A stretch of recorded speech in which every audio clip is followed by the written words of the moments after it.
ما از اشرف غنی و دکتر عبدالله میخواهیم که یک صلح سرتاسری بیاره.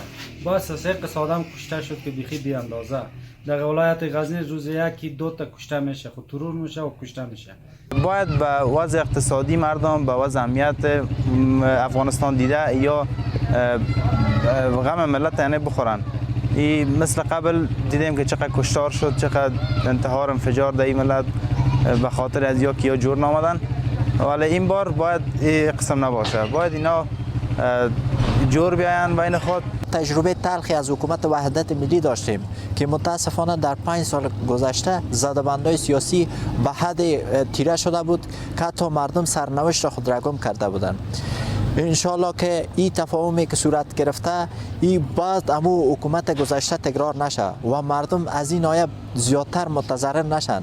کشور ما در یک وضعیت بحرانی قرار دارد و اینها ناچار هم بودند که همچی یک رای را بسنجند که به نفع ملت ما باشد و ما خواهان ای هستیم که همواره با اتحاد اتفاق دست یکدیگر را بگیرن و تا باشد که افغانستان مترقی داشته باشیم. توافقنامه‌ای که بین محمد اشرف غنی و عبدالله به امضا میرسه، باز همچون 5 سال قبل ما در گمراهی، بیکاری و فقر اقتصادی قرار خواهیم گرفت، چون کشور با یک رئیس جمهور نیاز داره، نه 2 تا.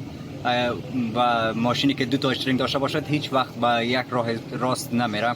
باز هم ما در سردرگمی و ناامنی ها و همینطور فقر اقتصاد قرار خواهیم گرفت. تفاهمی که امروز بین دکتر عبدالله و دکتر اشرف غنی یعنی وحدت ملی امروز صورت گرفت، ما نمیخوایم که تفاهم مثل سابق، مثل گذشته‌ها، مثل سابق که بود این تفاهم باشه. ملت ما بسیار خواری و رنج دیده و نمیخوایم مثل سابق تجربه تلخ دوباره تجربه کنه. و خواست ما از است که در این بحران که کرونا وجود داره حکومت قسمی بسازن که امی بحران اقتصادی اجتماعی که ما داریم بسیار تجربه تلخش پس دوباره تجربه نکنیم. امروز تفاهمی که در میان اشرف غنی و دکتر عبدالله صورت گرفته و خدا کند که مثل گذشته و تجربه که ما داریم از گذشته مثل از او تکرار نشود و امروز از قانون اساسی به عنوان اسلحه سیاسی استفاده نکنن اینها و امروز اینها خودشان 2 رهبر هستند و 2 اول قدرت جهان خود میگیرند. امروز نشه که افغانستان خدای نخواسته به یک بحران سیاسی بکشاند